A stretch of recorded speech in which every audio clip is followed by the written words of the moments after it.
नमस्कार विद्यार्थी मित्रांनो, आपलं परत एकदा या व्हिडिओमध्ये स्वागत आहे. आपण या व्हिडिओमध्ये प्रेझेंट परफेक्ट टेन्स म्हणजेच पूर्ण वर्तमान काळाचा अभ्यास करणार आहोत. तो पूर्ण वर्तमान काळ कुठे वापरायचा, कशा पद्धतीनं वापरायचा आणि त्याची दररोज वापरली जाणारी काही जी वाक्य आहेत, जी की अत्यंत सोपी आहेत, अशा सोप्या वाक्यांचा अभ्यास आपण या पाठामध्ये करणार आहोत. तर पहा, प्रेझेंट परफेक्ट टेन्स हा जो आहे त्याला आपण मराठीमध्ये पूर्ण वर्तमान काळ असं म्हणतो. या ठिकाणी मी एक वाक्य लिहितो पहा. I have eaten a mango.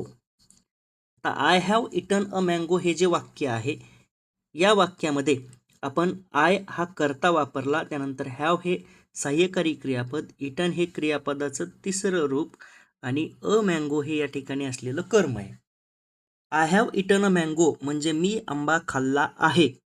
आता ज्यावेळेस आपलं काम झालेलं आहे, नुकतंच एखादं काम झालं आहे, ते काम सांगण्यासाठी ज्या काळाचा वापर करतात त्या काळाला प्रेझेंट परफेक्ट टेन्स म्हणजेच पूर्ण वर्तमान काळ असं आपण म्हणतो. म्हणजेच वर्तमान काळामध्ये झालेली जी स्थिती आहे ती स्थिती सांगायची. एखादं काम आपण वर्तमान काळामध्ये केलं आहे, ते काम पूर्ण झालंय हे सांगण्यासाठी आपण पूर्ण वर्तमान काळाचा वापर करतो. तर पहा, आणखी एक मी उदाहरण म्हणून आपल्याला सांगतो. I have done my homework. मी माझा गृहपाठ पूर्ण केला आहे. मग अशा पद्धतीनं नुकतंच झालेलं काम सांगण्यासाठी, त्याबरोबरच एखादा अनुभव सांगण्यासाठी, आतापर्यंत झालेले जे कामं आहेत ते कामं सांगण्यासाठी, त्याबरोबरच वेगवेगळ्या प्रकारे भूतकाळातील कामाचा परिणाम आत्ता दिसत असल्यास आणि वेळ न सांगता भूतकाळातील काम व्यक्त ज्यावेळेस करायचं असेल त्यावेळेस आपण या काळाचा वापर करतो. पहा, आता या काळाचं सूत्र आपण पाहूयात. हा जो काळ आहे या काळाचं सूत्र आहे S plus have has plus V3 plus O.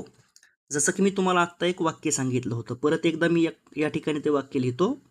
I have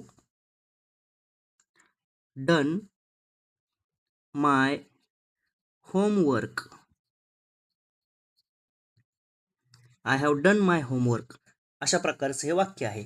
I have done my homework म्हणजे काय, तर मी माझा गृहपाठ पूर्ण केला आहे. आता ही स्थिती काय आहे, वर्तमान काळामध्ये एखादी स्थिती आपण पूर्ण केली आहे ती सांगण्यासाठी आपण या काळाचा वापर करतो.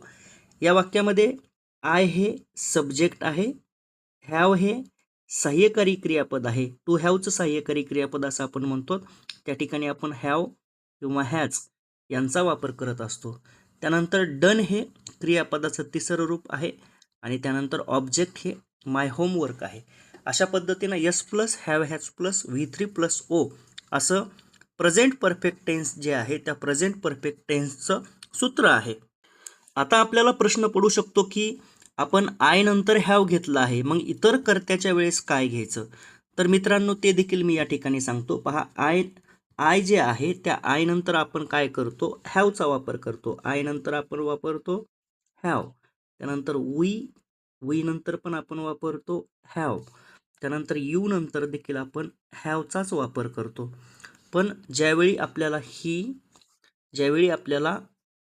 ही शी इट अशा प्रकारचे कर्ते वापरतो त्यावेळेस नाही का त्यापुढं आपण हॅजचा वापर करतो. आणि एखादं नाव असेल त्या नावापुढं देखील नाही का आपण काय करतो, हॅजचा वापर करतो. आणि राहिलं तर काय, आता दे. मग दे जे आहे ते अनेक वचनी आहे, त्यापुढे देखील आपण काय वापरतो, हॅव वापरतो. आता मित्रांनो, हा जो काळ आहे या काळाचे आपल्याला सोपे आणि साधे सरळ उदाहरणं जी आहेत ते उदाहरणं मी या व्हिडिओमध्ये सांगणार आहे. तर पहा, आता आपण ते उदाहरणं पाहूयात. तर नंबर 1चं उदाहरण आहे, he has gone to school. तो शाळेत गेला आहे. He has gone to school. आता he has gone to school जे आहे, मी सांगितल्याप्रमाणे ही नंतर आपण हॅज या सहाय्यकारी क्रियापदाचा वापर केला. त्यानंतर गॉन हे गोचं तिसरं रूप आहे. जसं की गो हे पहिलं, त्यानंतर वेंट हे दुसरं आणि तिसरं रूप आहे गॉन. अशी ही जी 3 रूप आहेत त्या 3 रूपांपैकी हॅव हॅज नंतर क्रियापदाचं कितवं रूप वापरतात, तर V3 म्हणजेच क्रियापदाचं तिसरं रूप वापरतात. अशाच प्रकारची साधी सरळ सोपी जी आहेत ती उदाहरणं आता आपण घेऊ. त्यानंतर पहा, we have started the class. आम्ही वर्ग सुरू केला आहे. They have reached home. ते घरी पोहोचले आहेत. I have eaten lunch. मी जेवण केलं आहे. She has cleaned the room. तिने खोली साफ केली आहे. केलं आहे असं ज्यावेळी आपल्याला सांगायचं आहे त्यावेळेस आपण प्रेझेंट परफेक्ट टेन्स म्हणजेच पूर्ण वर्तमान काळाचा उपयोग करतो. पहा, जसं की त्याने पुस्तक विकत घेतलं आहे. He has bought a book. We have completed the lesson. आम्ही धडा पूर्ण केला आहे. I have sent the message. मी संदेश पाठवला आहे. त्यानंतर पहा, शी हॅज लर्न्ड इंग्लिश. तिने इंग्रजी शिकवलं आहे. आता या ठिकाणी लर्नड अशा प्रकारे सांगितलेलं आहे, पण मी या ठिकाणी एक सुधारणा करू शकतो. त्याचं खरं रूप आहे LEARNT, लर्न्ड. म्हणजे काय? She has learnt English. तिने इंग्रजी शिकलं आहे. त्यानंतर पहा, he has opened the shop. त्याने दुकान उघडलं आहे. They have watched the movie. त्याने चित्रपट पाहिला आहे. त्यांनी चित्रपट पाहिला आहे. I have written my homework. मी गृहपाठ लिहिला आहे. We have practised grammar. आम्ही व्याकरणाचा सराव केला आहे. She has taken a bath. तिने अंघोळ केली आहे. He has repaired the bike. त्याने सायकल दुरुस्त केली आहे. I have lost my pen. माझी पेन हरवली आहे. They have won the match. त्यांनी सामना जिंकला आहे. We have arranged the meeting. आम्ही बैठक आयोजित केली आहे. I have called my friend. मी मित्राला फोन केला आहे. She has paid the fees. तिने फी भरली आहे. He has joined the class. तो वर्गात सहभागी झाला आहे. We have planned the trip. आम्ही सहलीची योजना केली आहे. They have solved the problem. त्यांनी समस्या सोडवली आहे. I have checked the answers. मी उत्तरे तपासली आहेत. She has packed the bag. तिने पिशवी भरली आहे. He has cleaned the board. त्याने फळा साफ केला आहे. We have prepared notes. आम्ही नोट्स तयार केल्या आहेत. I have understood the topic. मला विषय समजला आहे.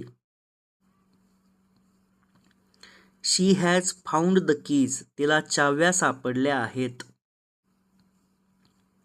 He has improved his English. त्याने आपली इंग्रजी सुधारली आहे. I have completed my duty. मी माझी जबाबदारी पूर्ण केली आहे. She has answered all questions. तिने सर्व प्रश्नांची उत्तरे दिली आहेत. We have informed the teacher. आम्ही शिक्षकांना कळवलं आहे. He has filled the form. त्याने फॉर्म भरला आहे. I have saved the file. मी फाईल सेव्ह केली आहे. They have started the work. त्यांनी काम सुरू केलं आहे. She has closed the door. तिने दरवाजा बंद केला आहे. We have followed the rules. आम्ही नियम पाळले आहेत. I have joined the meeting. मी बैठकीत सहभागी झालो आहे. He has read the notice. त्याने नोटीस वाचली आहे. She has prepared food. तिने जेवण तयार केलं आहे. We have helped the student. आम्ही विद्यार्थ्याला मदत केली आहे. I have completed the task. मी काम पूर्ण केलं आहे. They have cleaned the ground. त्यांनी मैदान साफ केलं आहे. He has checked the phone. त्याने मोबाईल तपासला आहे. She has improved her marks. तिने तिचे गुण सुधारले आहेत. We have learnt new words. आम्ही नवीन शब्द शिकलो आहोत. I have tried my best. मी माझ्या परीने पूर्ण प्रयत्न केला आहे. आणखी 2 उदाहरणं राहिली आहेत. मित्रांनो, एक महत्त्वाची गोष्ट आपल्याला सांगतो. यापूर्वी देखील आपण सिंपल पास्ट टेन्स आणि सिंपल प्रेझेंट टेन्स आणि प्रेझेंट कंटिन्युअस टेन्स या ठिकाणी घेतलेला आहे. त्याची लिंक मी आपल्याला डिस्क्रिप्शनमध्ये देत आहे. आपण ते देखील व्हिडिओ पाहावेत आणि व्हिडिओ कसे वाटले हे नक्की कमेंट करून सांगा. म्हणजे काय होईल, तर आपण अशाच प्रकारचे जे नवनवीन व्हिडिओ जे आहेत ते नवनवीन व्हिडिओ आपल्यापर्यंत पोहोचू शकू आणि त्यासाठी आपलं सहकार्य देखील तितकंच मोलाचं असल्याचं मी या ठिकाणी नमूद करतो.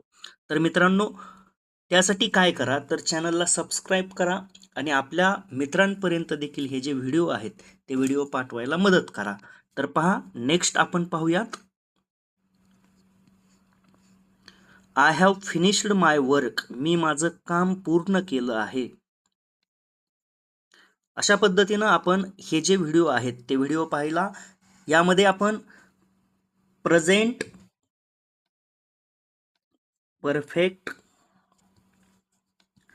टेन्स याचा अभ्यास केलेला आहे. आता या पुढचा जो व्हिडिओ आहे तो आपला प्रेझेंट परफेक्ट कंटिन्युअस टेन्स यावर असेल. त्यासाठी मित्रांनो, नक्की चॅनलला सबस्क्राईब करा आणि आपल्या मित्रांपर्यंत देखील हे व्हिडिओ पोहोचवा, जेणेकरून प्रत्येकाला ही जी संधी भेटली आहे त्या संधीचं सोनं करता येईल. धन्यवाद. थँक्यू.